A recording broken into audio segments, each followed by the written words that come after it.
నమస్తే welcome to night bulletin. ముఖ్యమంత్రి చంద్రబాబు నాయుడు ఈరోజు డేటా టెక్నాలజీ భవిష్యత్తును దేశానికి మార్గనిర్దేశకంగా ఉంటుందని బుల్లెట్ ప్రూఫ్గా చెప్పారు.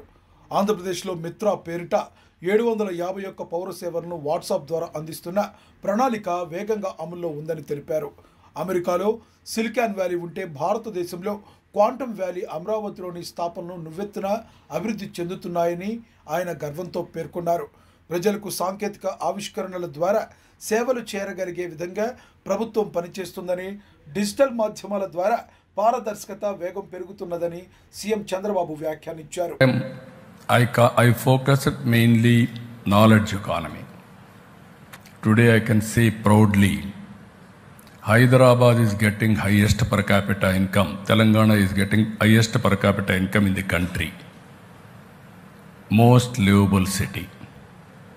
Because of technology and also infrastructure. IT professionals have gone all over the world. I am proud to announce today, Indians are earning highest per capita income in the world, any country for that matter. Among Indians, Andhra Pradesh number 1 by contributing 30% of people who are working in IT. Always I am saying, in the world, out of 4 IT professionals, 1 is from India. Among Indians, out of 4, 1 is from Andhra Pradesh, Telugu community. We are proud of them. One public policy has changed total history. Now, we are working Quantum Valley. America is having Silicon Valley. India is having Quantum Valley, that is Amaravati. We started recently with the Government of India support and also IBM, TCS, L&T, they are working together. By January, we are going to join the club of Quantum Valley or quantum computers who are all having, I think 6-7 countries are having quantum computing. One is India, that is from Amaravati. I am very proud to announce that is how we are working. రాష్ట్ర IT పరిశ్రమల శాఖ మంత్రి దుద్దిళ్ల శ్రీధర్ బాబు హైదరాబాద్లో Italy పారిశ్రామికవేత్తలతో సమావేశమై తెలంగాణలోని పెట్టుబడుల అవకాశాలను వివరించారు. ఏరోస్పేస్, డిఫెన్స్ హబ్గా తెలంగాణ రోజు రోజుకు ఎదుగుతున్నందున ఇలాంటి రంగాల్లో పెట్టుబడులకు ప్రత్యేక ప్రోత్సాహం ఉందని ఆయన వివరించారు. భూమి, పరిసర వసతులు, ఫ్యాక్టరీ సెటప్కు సంబంధించిన ఇన్ఫ్రాస్ట్రక్చర్, ట్యాక్స్ ప్రోత్సాహాలు, ప్రముఖ పాలసీ వివరాలు కూడా మంత్రి ప్రకటించారు. విదేశీ పెట్టుబడిదారులకు సరైన భద్రత, అనుకూల పాలన రాష్ట్రం కల్పిస్తుందని, ఇండియా ఇటలీ పారిశ్రామిక సంబంధాలు మరింత బలపడి దేశ రాజ్యాభివృద్ధికి తోడ్పడతాయని ఆయన విశ్వాసాన్ని వ్యక్తం చేశారు.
రాష్ట్ర మంత్రి నారా లోకేష్ ఈరోజు విద్యా క్షేత్రంలో కొత్త ఆవిష్కరణల గురించి తెలిపారు.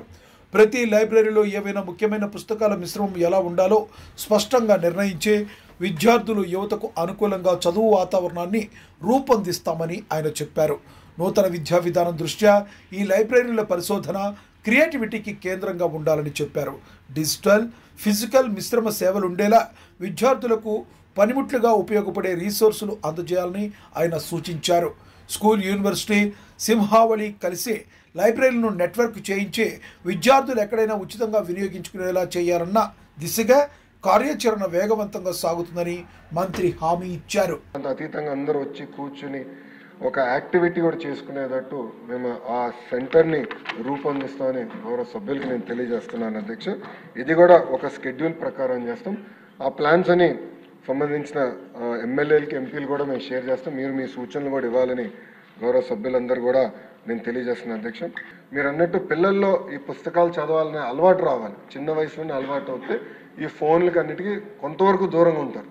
ఆపేస్తారు నేను అన్ను, కొంతవరకైనా దూరంగా ఉంటారని బలంగా నమ్ముతున్నాను.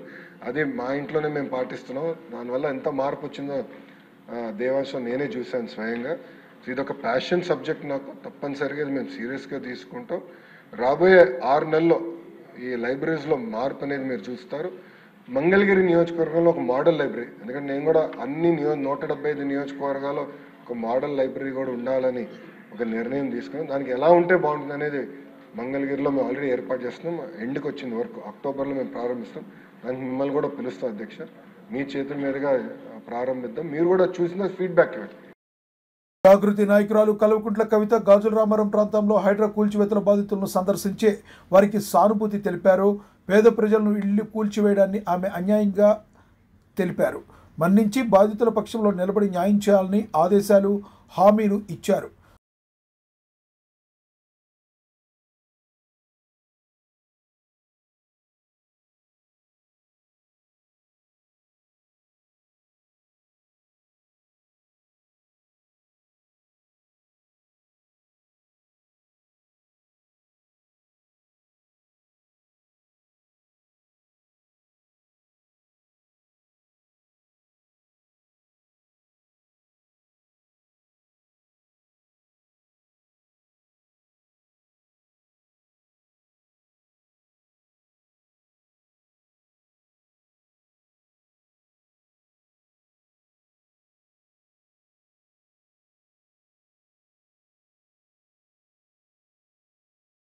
మాజీ మంత్రి జగదీష్ రెడ్డి కృష్ణా జలాల విషయంలో గాఫీలు, చారిత్రాత్మక తప్పులున్నాయని ఆరోపించారు. 2014 క్రితం పరిస్థితులే కార్యక్రమాలు జీవోలో ఏ హయాంలో తీసుకొచ్చామో ఆ విషయాన్ని స్పష్టం చేయాలని ఆయన వెళ్లే దిశగా ప్రశ్నించగా తప్పు బయటకు రావడానికి సిద్ధమని కూడా హెచ్చరించారు. ఈ ప్రక్రియలో ప్రభుత్వాలు, పార్టీలు తీసుకున్న నిర్ణయాలపై ప్రజలకు సమాధానాలు ఉండాలని, న్యాయ సంబంధ పరంగా ఎవరైనా తప్పు చేశారంటే బాధ్యత వహించాలని ఆయన ఆసక్తిని వ్యక్తం చేశారు.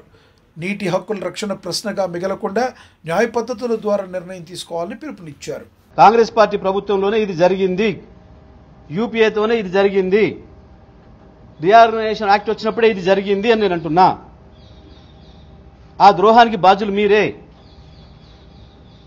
తెలంగాణకు జరిగిన ప్రతి నష్టానికి, తెలంగాణలో చనిపోయిన ప్రతి అమరవీరుడి సావుకు కారణం మీరే, కాంగ్రెస్ పార్టీనే. ఉన్న తెలంగాణను తీసుకుపోయి ఆంధ్రప్రదేశ్లో కలుపుతున్న నాడే వ్యతిరేకించినప్పుడు నలుగురిని కాల్చి చంపిన పాపం మీ కాంగ్రెస్దే.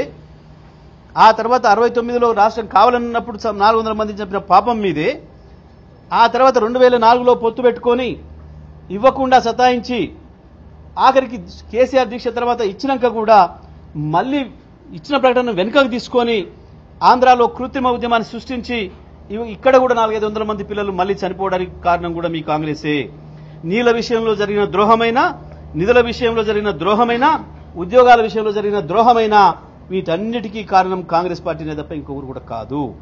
ఇవాళ నేను దాని మీద నిలబడున్నా. 299 తెలంగాణ కేటాయిస్తూ జీవో ఇచ్చింది కాంగ్రెస్ పార్టీ ప్రభుత్వమే అన్నాడు. దాని మీద ముఖ్యమంత్రి మాట్లాడినా, ఉత్తమ్ మాట్లాడినా ఈ తప్పుడు మాటలతో ఇంకా ప్రజల్ని మభ్యపెడతామని అనుకుంటే మీ మూర్ఖత్వం.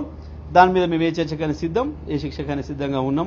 నేను ఇప్పుడు ఒక మాట అన్నా, చెప్పు దెబ్బకు కూడా సిద్ధంగా ఉన్నాం అనే మాట మీరు ఇక్కడ చర్చ పెడతారా, అమరుల స్తూపం కాడ పెడతారా, మేము సిద్ధంగా ఉన్నాం. డిప్యూటీ సీఎం బట్టి విక్రమార్క సింగరేణి కార్మికులపై కీలక ప్రకటన చేశారు. సంస్థ లాభాల్లో భాగంగా మొత్తంగా 6,394 కోట్ల ఆదాయం వచ్చిందని, అందులో 819 కోట్లు కార్మికులకు పంపిణీ చేస్తున్నామని వివరించారు. ప్రతి కార్మికుడికి సగటున 1,95,610 రూపాయలు స్థాయిలో బోనస్ ఇవ్వబడుతుందని చెప్పారు.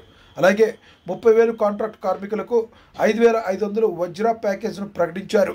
ఉద్యోగుల హక్కుల పరిరక్షణ కోసం సంస్థల్లో లాభం బాగా పెట్టి విధానం చేపట్టేందుకు ఇది ఉత్తమ నిర్ణయమని బట్టి విక్రమార్క వివరించారు. 2,610 రూపాయలు ఈ సందర్భంగా పండగ సందర్భంగా పంపిణీ చేసే కార్యక్రమాన్ని ప్రకటిస్తూ ఉన్నాం. 1 లక్ష, నేను మరొకసారి చెప్తా ఉన్నాను, ప్రతి కార్మిక సోదరుడి కుటుంబాలకి 1,95,610 కోట్లు, 610 రూపాయలు, 1,95,610 రూపాయలు ప్రతి కార్మికుడికి దీని ద్వారా పంపిణీ జరగబోతా ఉంది. ఇకపోతే 30,000 మంది కాంట్రాక్ట్ వర్కర్స్ ఉన్నారు. సింగరేణి చరిత్రలో ఇంతవరకు ఎప్పుడు కూడా వాళ్ళకి లాభాల్లో వాటా పంపిణీ చేసే కార్యక్రమం ఎప్పుడు జరగలేదు. కాంగ్రెస్ ప్రభుత్వం, ఇందిరమ్మ ప్రభుత్వం వచ్చిన తర్వాత గౌరవ ముఖ్యమంత్రి గారు, మంత్రిమండలి మొత్తం కూడా ఒక ఆలోచన చేసింది. కార్మిక సోదరులు కాంట్రాక్ట్ లేబర్ అయినప్పుడు కూడా వాళ్ళకు కూడా ఎంతో కొంత మనం ఈ లాభాల్లో పండుగ సందర్భంగా చేయాలనేటువంటి ఆలోచనతో వాళ్ళకు కూడా ప్రాఫిట్ షేర్ని దాదాపు ప్రతి ఎంప్లాయీకి 5,500 రూపాయల లెక్క 5,500 రూపాయల లెక్క పంపిణీ చేసే కార్యక్రమాన్ని చేస్తాం. బీఆర్ఎస్ మాజీ ఎమ్మెల్యే పెద్ది సుదర్శన్ రెడ్డి వరంగల్ పరిధిలో రైతులు, గర్భిణీ తల్లులు యూరియా కోసం అవస్థలు పడుతున్న విషయాన్ని తీవ్రంగా ఖండించారు. యూరియా కేంద్రం ద్వారా సరఫరా లేకపోవడం వల్ల బ్లాక్ మార్కెట్ ప్రభావం పెరిగింది, పంటలకు నష్టం సంభవిస్తున్నట్లుగా ఆయన తెలిపారు. దాదాపు 250 చోట్ల 500 నుంచి 1000 మంది రైతులు, మహిళలు, పురుషులు, గర్భిణీ స్త్రీలు చంటి బిడ్డలను సంకరెత్తుకొని పాలిస్తూ లైన్లో నిలబడి సొమసిల్లిపోయినటువంటి ఆడతల్లులు క్యూలో నిలబడ్డారు. మీ నిర్వాహకం వల్ల, మీ చిల్లర చేష్టల వల్ల, పరిపక్వత లేని పరిపాలన విధానాల వల్ల ఇలా రైతులందరూ కూడా యూరియా కోసం ఎదురు చూస్తూ ఉన్నారు. ఇవాళ ఒకే రోజు పొద్దున్నుంచి మా మండల పార్టీ నాయకులతో మాట్లాడితే 250 చోట్ల క్యూ లైన్లో నిలబడ్డారు. ఇవాళ వరంగల్ ఉమ్మడి జిల్లాలో దాదాపుగా 1,50,000 మంది పైచిలకు రైతులు ఇలా క్యూ లైన్లో నిలబడ్డారు. రాష్ట్ర వ్యాప్తంగా రోజు 15 లక్షల మంది నుంచి 20 లక్షల మంది రైతులు క్యూ లైన్లో నిలబడతా ఉన్నారు. మీ నిర్వాహకం వల్ల ఇలా యూరియా సకాలంలో అందించలేదు. దానివల్ల పంటలన్నీ ఎర్రబడిపోయి మొక్కజొన్న దెబ్బతిన్నది, వరి పంట ఎదుగుదల లేదు, పుట్టకొచ్చే దశలో వరి పంట అది పూర్తిగా నిలబడిపోయింది, ఎదిగే పరిస్థితి లేదు. అదే కాకుండా పత్తి దిగుబడి భారీగా పడిపోయేటువంటి ప్రమాదం ఉన్నది. ఈ 3 పంటలకు ప్రధానంగా నష్టం జరుగుతూ ఉన్నది. పంచాయతీరాజ్ శాఖ మంత్రి సీతక్క సమ్మక్క సారాలమ్మ దేవాలయం కమాండ్ కంట్రోల్ రూమ్ మరియు పరిసర ప్రాంతాల ఏర్పాట్లను పకడ్బందీగా పరిశీలించారు. ముఖ్యమంత్రి రేవంత్ రెడ్డి రేపు వెళ్లబోయే నేపథ్యంలో భక్తుల సౌకర్యం, భద్రతా ఏర్పాట్లు, వైద్య సేవలు, రహదారి, ట్రాఫిక్ ప్లాన్లపై అధికారులను స్పష్ట సూచనలు ఇచ్చారు. ప్రత్యేకంగా మహాజాతరలో అదనపు ఏర్పాట్లు, కొరతలను కప్పే ట్రిప్పు, ఇంటెలిజెన్స్ ఏర్పాట్లు ఫలవంతంగా ఉండేలా పర్యవేక్షణ చేయాలని మంత్రి ఆదేశించారు. భక్తుల కోసం ప్రతి సేవ నిర్ధారించబడేలా డ్యూటీలు కట్టడం అంటే ప్రాధాన్యమని ఆమె హైలైట్ చేశారు. 2,000 మంది వరకు ఇక్కడ వర్కర్స్ పెట్టి పనిచేయించాలనేది వాళ్ళు అనుకుంటున్నారు.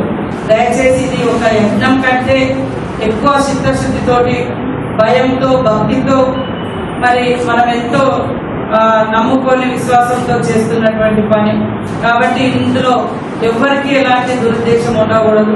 సమాజానికి మంచి జరగాలి, తల్లుల కీర్తి కొన్ని తరాల జనాలకు అందించాలి అనే ఉద్దేశంతో చేపడుతున్నటువంటి ఒక గొప్ప కార్యం. గుడి నిర్మాణంలో అందరు అధికారులు వారి వారి పాత్రను పోషిస్తే అంతే చిత్తశుద్ధితో పనిచేసి దేవాలయాన్ని, గుడిని నిర్మించుకొని జనవరి 28 నుంచి వచ్చే భక్తులకు సంపూర్ణమైనటువంటి మంచి దర్శనాన్ని కూడా మనం అందిద్దాం. ప్రభుత్వం తీసుకున్న మెడికల్ కాలేజీల పీపీపీ మార్గదర్శకంపై వైసీపీ ఎంపీలు విషయాలు నిరసన వ్యక్తం చేశారు. పాలక నిర్ణయంతో పేద విద్యార్థుల ప్రాప్యమైన కనిష్ట ఫీజు అవకాశాలు హానికరంగా మారుతున్నాయని, అందువల్ల తమపై నల్ల కండువాలు ధరించి ఎంపీలు ఆవేదన వ్యక్తం చేశారు. వారు చైర్మన్ ఫోరం తలనోవు వద్దకు వెళ్లి నినాదాలు చేసి నిర్ణయం వెనక్కు తీసుకోవాలని డిమాండ్ చేశారు. విద్యార్థుల హక్కులు, సమాన అభ్యాస అవకాశాలపై ప్రభుత్వం పరివర్తన తీసుకురావాలని ప్రత్యక్ష విజ్ఞప్తి చేశారు. విద్యార్థుల భవిష్యత్తు మనందరి బాధ్యతని నినదించారు. దాని నుంచి బిజినెస్ తేకుండా కూర్చోమ్మా, నీకు ఇస్తా తర్వాత తేకుండా మరి ఏ విధంగా వాళ్ళు అయ్యారని అధ్యక్ష, దానికి రూల్ లేదా మన రూల్ బుక్ లో చెప్పంటారా? దాన్ని ఏ విధంగా వచ్చారు? అది తప్పు కదా అధ్యక్ష. అందుకు కాబట్టి దయచేసి ముందు ఏదైతే మా డిమాండ్ ఉందో, బిఎస్సీలో ఏదైతే మనం అంగీకరించామో ఆ డిబేట్ ని జరిగి తీరాలి అనేది మా డిమాండ్. ఎందుకంటే ఇది ప్రజల సమస్య, ఇది ప్రజల సమస్య, ఇది ఒకరికో రాజకీయమైన సమస్య కాదు. కోట్లాది మంది ప్రజల తాలూకు ఇస్తున్న ప్రజా ఆరోగ్యానికి సంబంధించిన సమస్య. వాళ్ళందరూ ఎంత ఇబ్బంది పడుతున్నారో ఈ సమస్య. కాబట్టి జరగాలి, డిబేట్ జరగాలి. మీరు తీసుకున్న నిర్ణయం ప్రజా వ్యతిరేకంగా రద్దవ్వాలి. అప్పుడే ముందుకెళ్తాం. అంతేగాని మాకు ఇంకో దురుద్దేశం లేదు. నెల్లూరు పరిధిలో పౌర సరఫరాల శాఖ అధికారులు నవలాకుల తోట వద్ద చారిత్రాత్మక బియ్యం సీజ్ చేశారు. 5 లారీల్లో తరలిస్తున్న భారీ బియ్యాన్ని రౌండప్ చేసి రూరల్ పోలీసులకు అప్పగించినట్లుగా అధికారులు వెల్లడించారు. అనంతరం కొంతపాటి ప్రాసెసింగ్, ల్యాబ్ టెస్ట్ తర్వాత ధృవీకరణ కోసం పంపినట్లుగా తెలిపారు. ఈ కేసును పక్కాగా తీర్చుకోవడానికి స్థానిక ఎమ్మెల్యే కోటంరెడ్డి శ్రీధర్ రెడ్డి సీరియస్మైన గమనాన్ని చూపినట్లుగా నేతలు తెలిపారు. ఇక్కడికి వచ్చేసి తనిఖీ చేయడం జరిగింది. ఆ లారీలను మనం తనిఖీ చేయడం జరిగింది. తనిఖీ చేసినప్పుడు మేము కొన్ని శాంపుల్స్ తీసుకున్నాము. ఆ శాంపుల్స్లో మాకు వచ్చేసి ఎఫ్ఆర్కే అంటే 45 కెర్నల్స్ ఉంటే పీడిఎస్ అనేది నిర్ధారణ చేసుకునేవాము. ఆ ఎఫ్ఆర్కే మాకు కనిపించడం వల్ల అయినప్పటికీ వచ్చిన ఇన్ఫర్మేషన్ ప్రకారం ఆ వెహికల్లో ఉన్నటువంటి ఆ లారీల్లో ఉన్నటువంటి రైస్ని తీసుకొని టెక్నికల్ అనాలిసిస్ కోసం అయితే శాంపుల్స్ తీసుకోవడం జరిగింది. ఈ శాంపుల్స్ని వచ్చేసి డిఎం ఆఫీస్ పంపించేసి టెక్నికల్ అనాలిసిస్ వచ్చే రిపోర్ట్ ఆధారంగా ఒకవేళ పీడిఎస్ అని వస్తే మేము మళ్ళా సీజ్ చేసేసి పంచనామా కాండక్ట్ చేసేసి 6 రిపోర్ట్ను గౌరవ జిల్లా కలెక్టర్ వారికి నివేదించడం జరుగుతుంది. ఆ విధంగా 6 అనేది కేసు నమోదు చేస్తాము. ఒకవేళ పీడిఎస్ కాదు అన్నట్లయితే డిస్ట్రిక్ట్ అడ్మినిస్ట్రేషన్ వారి యొక్క సూచన మేరకు, వారి యొక్క ఆదేశాల మేరకు ఆ రిపోర్ట్ ఆధారంగా మళ్ళీ ఆ బండ్లను రిలీజ్ చేయడం జరుగుతుంది. అంతవరకు ఈ సేఫ్ కస్టడీ కొరకు నెల్లూరు రూరల్ టౌన్ పోలీస్ స్టేషన్లో సిఐ గారి ఆధ్వర్యంలో వాటిని సేఫ్ కస్టడీ పెట్టడం జరుగుతుంది. సేఫ్ కస్టడీ పెట్టుకొని అప్నాలజ్మెంట్ తీసుకుంటాము. రేపు మార్నింగ్ సివిల్ సప్లైస్ శాంపిల్స్ పంపించి టెస్ట్ నిర్ధారణ అయిన తర్వాత ఆ బండ్లను పంపించడం జరుగుతుంది. ఆ టెస్ట్ అంటే అది కూడా జేసీ గారు అదేవిధంగా డిఎస్ఓ గారు ఆదేశం ఆ బండ్లను రిలీజ్ చేయడం జరుగుతుంది. మొత్తం ఎన్ని వెహికల్స్ సార్? మొత్తం 5 వెహికల్స్ అండి సార్. సుమారు ఎన్ని కేజీలు ఉంటాయి సార్?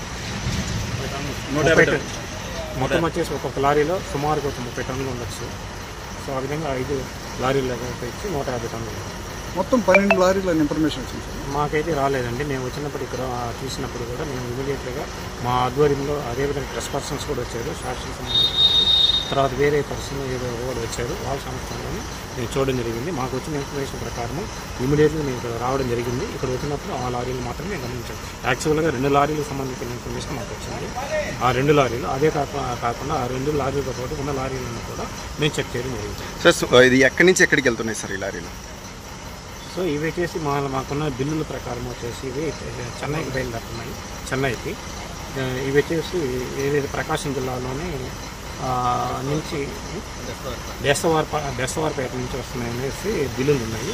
సో వాటిని కూడా మేము జిల్లా డిస్ట్రిక్ట్ అడ్మినిస్ట్రేషన్ ఆదేశించినట్టు మేము కోరుతున్నాం. న్యూయార్క్లో డాక్టర్ కేఏ పాల్ యుద్ధాలను ఆపడంపై ఐక్యరాజ్య సమితి ప్రముఖులతో చర్చలు జరుపుతున్న సమాచారం అర్థమైందని సమాచారం. సమకాలీన అంతర్జాతీయ విధానాల్లో శాంతి, ద్విపక్షీయుల చర్చల్లో ప్రోత్సహించే ప్రయత్నాల్లో ఆయన భాగస్వాములుగా ఉన్నట్లుగా తెలుస్తుంది. డిప్లొమసీ రంగంలో భారత్ ప్రపంచం ద్వారా మధ్యస్థత్వం కోసం ఇలాంటి చర్చలు ప్రస్తుతం అత్యవసరమని వర్గాలు అభిప్రాయపడ్డాయి. ఈ చర్చలు భవిష్యత్తులో స్థానిక సంక్షేమం, శాంతి విధానాలపై ప్రభావశీలం కావచ్చని విశ్లేషకులు అంటున్నారు. Major wars taking place. 2 more wars added. Trillions of dollars wasted. Millions of people are dying. Presidents and prime ministers, most of them are sleeping, eating in 5-star hotel. More than 2 billion starving to death. 2 billion without clean water. That is why today I want to thank all the presidents and prime ministers who supported me during my call against the wars. I also want to thank those world leaders and world media who is still talking about what's happening in Gaza, what's happening in Yemen. We must stop, whether it is a war between Israel and Hamas, Israel and Iran, or Russia and Ukraine. I didn't invite President Trump for this summit. Why? Truly speaking, he said he would stop the war within 24 hours if he became the president. And it's been almost 9 months since he was president. More people are dying in Russia and Ukraine today. Country after country is falling. Talk is cheap. Giving lectures at the UN is not reasonable. Doing peace, like today, we are feeding the poor, homeless. Doing the work of God, the will of God. Yes, Satan will attack us from various ways. God is God of miracles. Join with me for peace. From New York today, I am calling upon the whole world, to the nations. Governments, most of them are corrupt.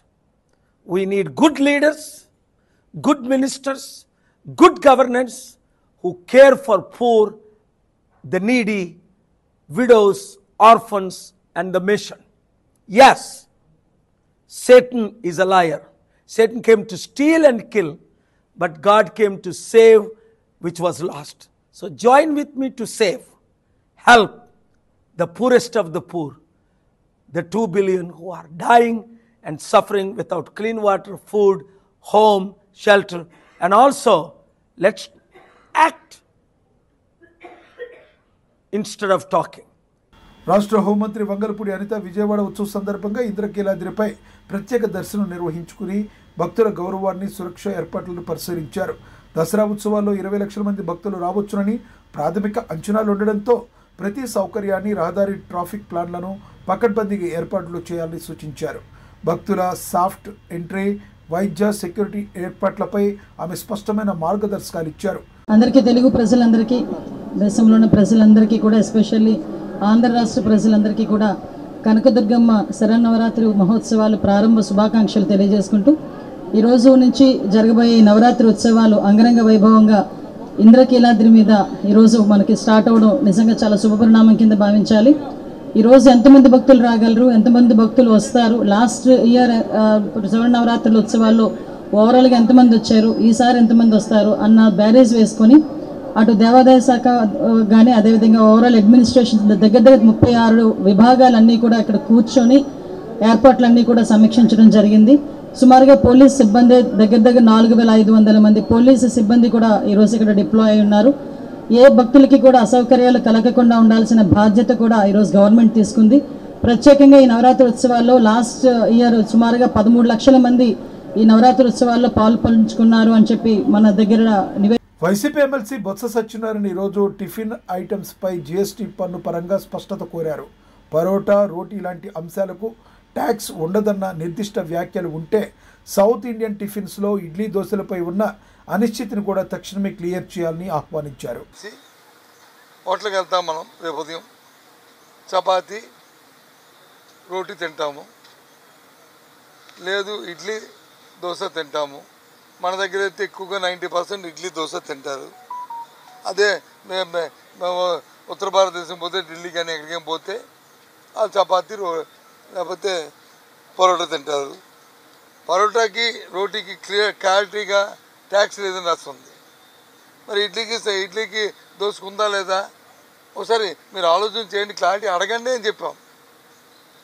అది లేకపోతే మేమేమి ఆమోదించమని చెప్పలే. అసలు ఆలోచన చేయడానికి వాళ్ళకి ఇది కాదు, ఇంతే కాదు. ఇవే రాష్ట్ర అభివృద్ధికి నమ్మకంగా పనిచేస్తాయని హరీష్ హైలైట్ చేశారు. పథకాలకు అవసరమైన నర్సరీలు ఏర్పాటు చేసి రైతులకు మొక్కలు అందించడం వంటి సామాన్య ప్రాజెక్టులను ప్రజలు పాలిటిక్స్కు వాడటం సరికాదని ఆయన ఆవేదన వ్యక్తం చేశారు. జేబులో కత్తెర పెట్టుకొని తిరుగుతారు ఇక కాంగ్రెస్ వాళ్ళు. ఇక ఏడ ఉంటాడో రిబ్బన్ కత్తిరిస్తుడే, పెట్టుడు లేదు కట్టుడు లేదు కానీ రిబ్బన్ మాత్రం కత్తిరిస్తున్నారు. ఇదొకటి కొత్త కథ మోపోయింది. వీడికి వస్తారట్టు ఇంకా వచ్చి రిబ్బన్ కత్తిరిస్తాం ఇక అంత మేమే మోసినట్టే, ఇక బరువు మోసినట్టే. ఇది ఎవరు పెట్టించిండ్రు, ఎవరు దండాడినరు, అసలు ఈ నీళ్ళు ఎట్లా వచ్చినాయి, ఆ చెక్ డ్యామ్లు ఎట్లా కట్టిండ్రు, ఆ చెరువులు ఎట్లా అయినాయి, కాళేశ్వరం నీళ్ళు ఇడికి ఎట్లా ముట్టినాయి, ఈ నర్సరీలు ములుక్ కాడ ఒక నర్సరీ పెట్టినాం, రంగనాయక సాగర్ కాడ ఒక నర్సరీ పెట్టినాం, ఈ హుస్నాబాద్ కాడ ఒక నర్సరీ పెట్టినాం.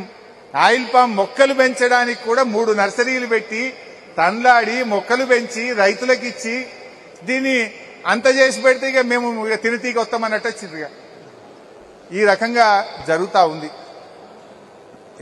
మంత్రి పొన్నం ప్రభాకర్ అమెరికాలోని దౌత్య వ్యవహారాలపై పార్టీ స్థాయిలో అసంతృప్తి వ్యక్తం చేశారు.